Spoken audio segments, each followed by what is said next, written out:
The 1998 tragedy was one of the darkest episodes in Indonesia's history. That day, the Republic of Indonesia was on the verge of collapse in a blaze of anger and brutality. In a short time, the country turned into a living hell for many, especially those caught in the chaos. May 12, 1998, marked the beginning of this great tragedy. Trisakti University students in Jakarta who had taken to the streets to advocate for reform returned to campus peacefully after negotiating with the authorities. But suddenly the sound of gunfire pierced the afternoon air. Live bullets struck the young bodies brutally. Lang Mulia Lesmana, Harry Hertanto, Hafidin Royan, and Hendriawanzi collapsed in a pool of blood. Yet they were neither rioters nor criminals. They were simply students carrying banners and dreams of change. The next day, the people's anger exploded and was nearly impossible to extinguish. Jakarta quickly turned into a sea of flames. Shops were looted, cars were burned, and then large buildings were destroyed. Tragically, Calendar Mall was turned into a mass grave, where hundreds of people trapped inside were burned alive, their bodies charred beyond recognition. The smell of roasting meat soon filled the city air, emitting a scent of bitterness, ferocity, and madness that is difficult to describe.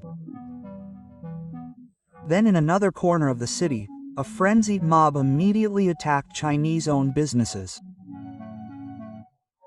Indigenous writing was scrawled across shop windows in a desperate attempt to escape the fury. But tragically, for many Chinese families, there was no safe place. Locked in their homes, they heard windows being smashed, heard flames creeping, and heard doors being forced open. Most heartbreaking were the stories of Chinese women who became victims of sexual violence. Amid the chaos, they were subjected to unimaginable cruelty. They were forcibly raped, tortured, and some were even killed afterward. Reports indicate at least 168 cases of forced rape occurred during the riots. A dark stain that still leaves deep trauma to this day. Within days, more than 1,000 people were killed. Some were killed by bullets, some trapped in burning buildings, and others by mob violence. Thousands were injured, and tens of thousands lost their homes, shops, and livelihoods. Those who survived never returned home. They carried with them profound emotional wounds and fears that had lingered for decades. Many Chinese families chose to flee abroad, leaving behind a homeland they loved, which at the time refused to protect them.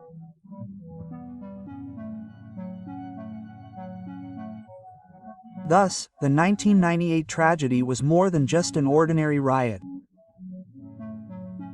It was an explosion of hatred, state failure, and social fragility that combined into a storm. It left behind a trail of deep wounds, victims who did not receive justice, perpetrators who went untouched by the law, and a nation that had to endure historical trauma.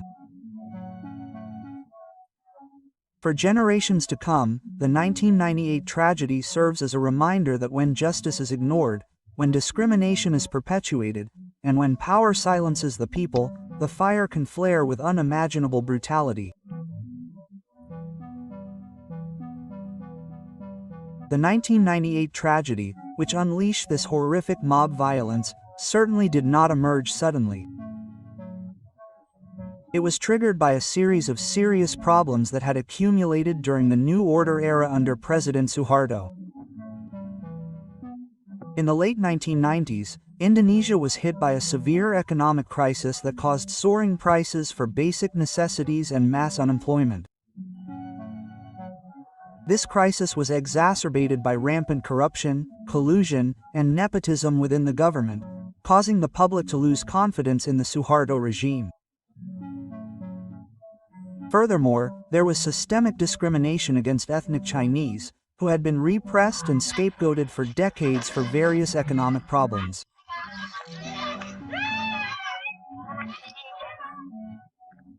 This combination of multidimensional crises fueled public anger and culminated in riots in May 1998. In July 1997, the Asian financial crisis struck Asia. Indonesia was among the countries worst affected by the 1997 Asian monetary crisis. The rupiah's exchange rate plummeted against the US dollar, from around Rp 2,500 per US dollar before the crisis to Rp 16,000 per US dollar in early 1998. This sharp decline in the rupiah's value immediately had a ripple effect on the national economy. Prices of imported goods and industrial raw materials soared. Many companies were unable to repay their foreign debts, and the banking sector faltered. In late 1997, the government attempted to address the crisis by closing 16 troubled banks to restore confidence in the banking sector. However, this measure triggered public panic. Many people withdrew their savings, and public confidence in national banks further collapsed. The situation worsened in late 1997 and early 1998. At that time, supplies of basic commodities began to dwindle, causing prices of rice, cooking oil, sugar, and other essentials to rise uncontrollably. Then, the issue of food shortages sparked panic.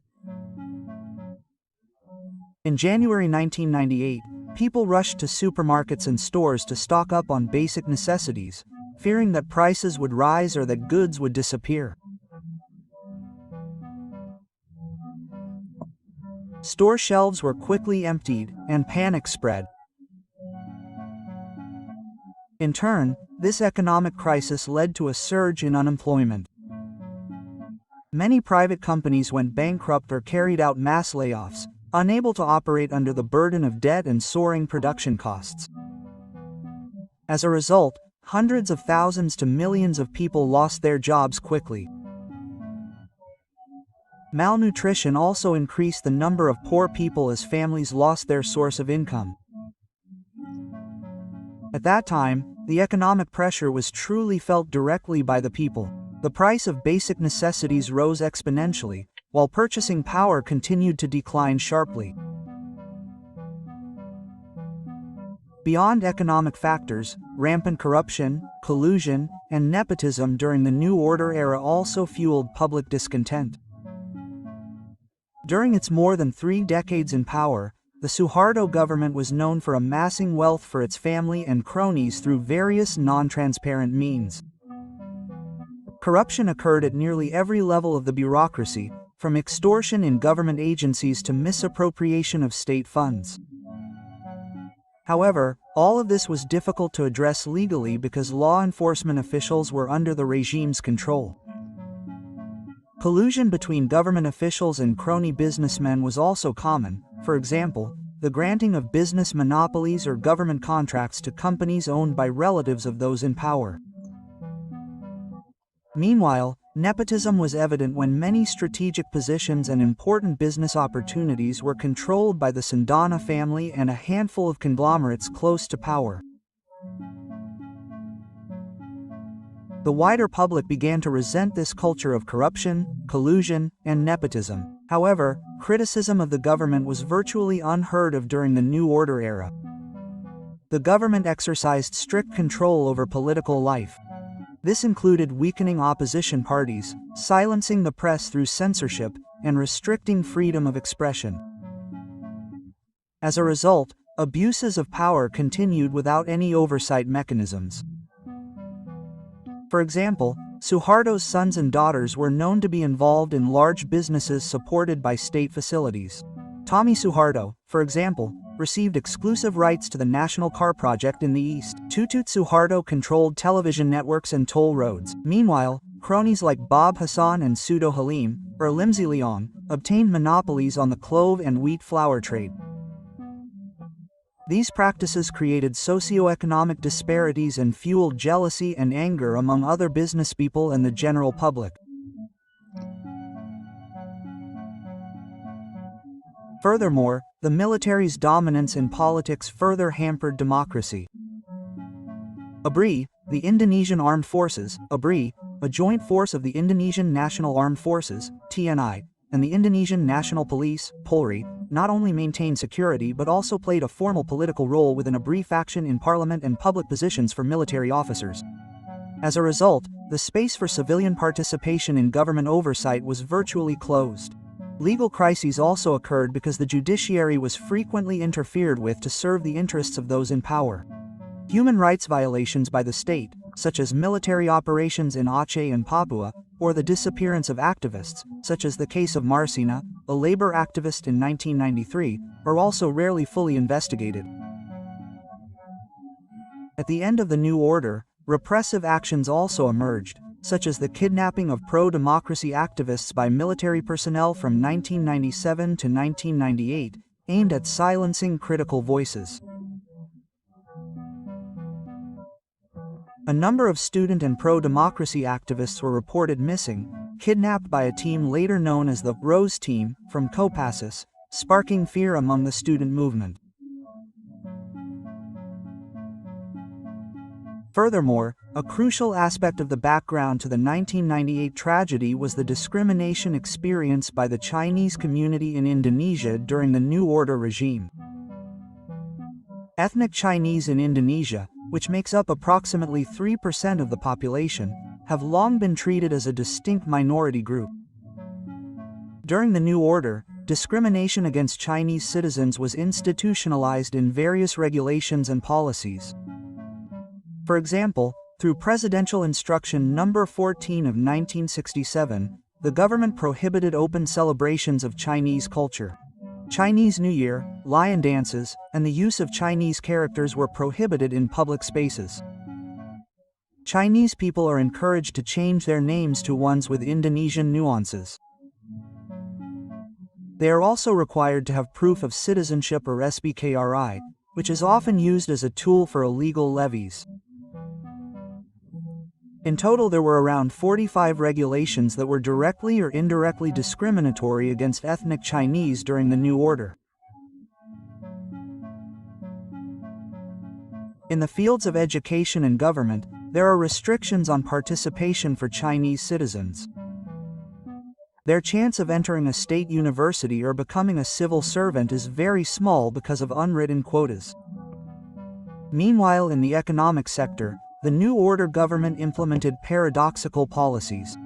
On the one hand, it curbed Chinese cultural and political expression, but on the other hand, it allowed a handful of major Chinese rulers to collaborate with the New Order elite in controlling important economic sectors.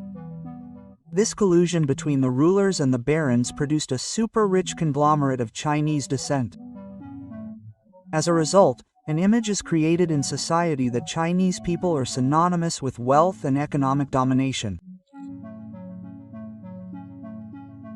During the New Order era, anti-Chinese sentiment occasionally emerged, especially when economic conditions were bad.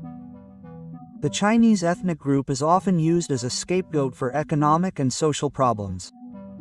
Propaganda or statements by officials that discriminated against the Chinese contributed to this prejudice.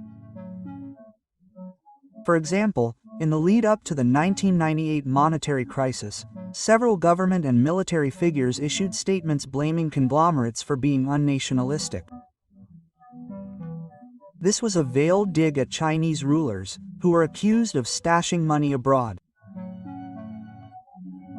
One high-ranking official at the time even openly called ethnic Chinese unpatriotic rats, accused of hoarding goods and fleeing the country during the crisis. Rather than calming the situation, these statements fueled public resentment against the Chinese. The economic disparity between indigenous groups and a handful of wealthy Chinese also fueled social jealousy. At the grassroots level, The notion that Chinese wealth was due to cheating or stinginess had developed, a bias passed down from colonial times.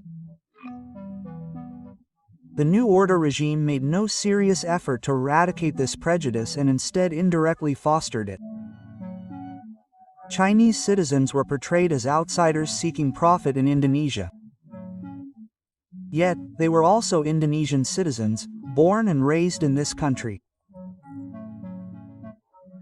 This combination of state discrimination and allowed negative sentiment to grow made the Chinese community vulnerable during social unrest.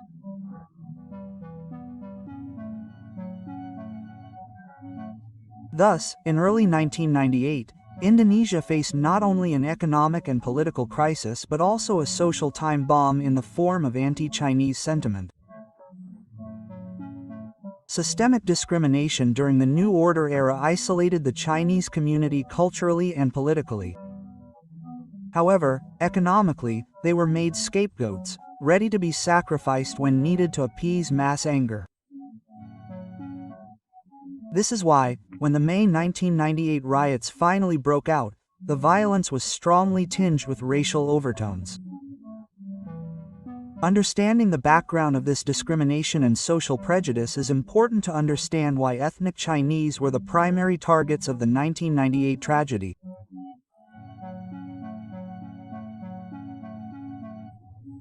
By May 1998, signs of unrest were already visible in various cities. Student protest movements began to emerge in mid-1997 and grew stronger in early 1998. Students from various universities across Indonesia mobilized to advocate for reform. Issues they raised included demands for the government to lower prices, eradicate corruption, collusion, and nepotism, KKN, abolish the dual function of the Indonesian Armed Forces, ABRI, and demand a succession of national leadership. Initially, student demands were gradual. They urged the government to address the economic crisis. However, because they felt there was no improvement and their aspirations were ignored, these demands escalated into demands for total reform, including Suharto's resignation. Public disgust then worsened in March 1998 when Suharto was re-inaugurated as president for a seventh term. This inauguration sparked even larger protests, as he was perceived to have ignored the people's suffering amidst the crisis. From March to April 1998, student demonstrations occurred almost daily in various cities from Jakarta, Bandung, Yogyakarta, Surabaya, Medan, Makassar, and others. For example, on March 14, 1998, after the new cabinet was announced, a wave of demonstrations spread across campuses to reject the cabinet that resulted from corruption, collusion, and nepotism, KKN. Climaxed throughout April 1998, students continued to take to the streets demanding political reform. On April 15, 1998, President Suharto openly asked students to stop the demonstrations and return to campus, promising to implement reforms in the future. However, this demand was ignored by the students, who considered it merely a stalling tactic. On the other hand, signs of division within the New Order elite were also beginning to emerge.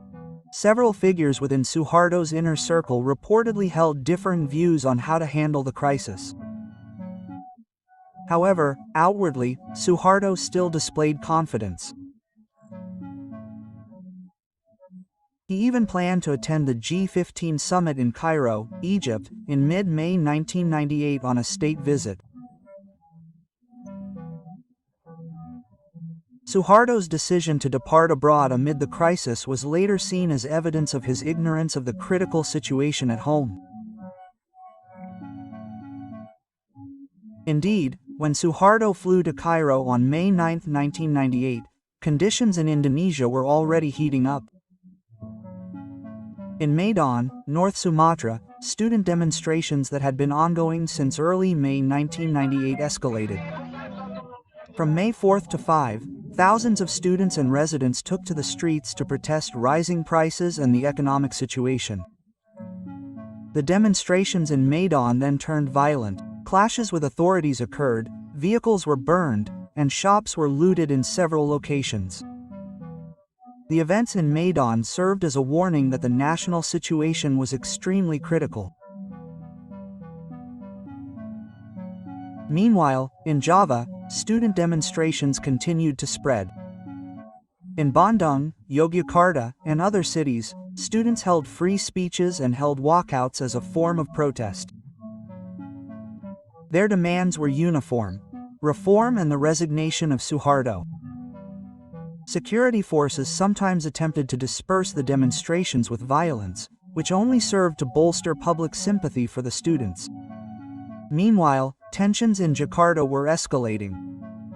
Students in Jakarta were initially restrained from demonstrating on their respective campuses due to tight security. Security forces tightly guarded vital facilities and prohibited demonstrations on main roads. However, the Jakarta students found momentum on May 12, 1998, when Trisakti students from West Jakarta planned a large demonstration. This action at Trisakti became a turning point, ending in a tragedy that inflamed emotions throughout the nation. Since morning, approximately 6,000 Trisakti academics had gathered on campus for a peaceful demonstration. They flew flags at half-mast and sang Indonesia Raya as a sign of unity in the plight of the nation. The atmosphere on campus remained orderly. Toward noon, the Trisakti students attempted to march off campus to the MPR building in Senayan. Their goal was to convey their demands for reform directly to their representatives. Around 12:30 p.m., the student group began moving out of the Trisakti campus gates toward Jalan Esperman. However, after only a few hundred meters, they were blocked by a barricade of security forces stationed along the road. The officers set up a human barrier with shields, prohibiting the students from continuing their march, citing security concerns and potential traffic jams. The students were blocked in front of the West Jakarta mayor's office not far from the campus. Negotiations took place between student representatives and the local security forces commander, Lieutenant Colonel Amrul, and the deputy chief of police. The negotiations were quite intense, lasting over an hour. Finally, around 5 p.m., an agreement was reached. The students agreed to retreat back into the campus, and the officers would also withdraw to ease tensions.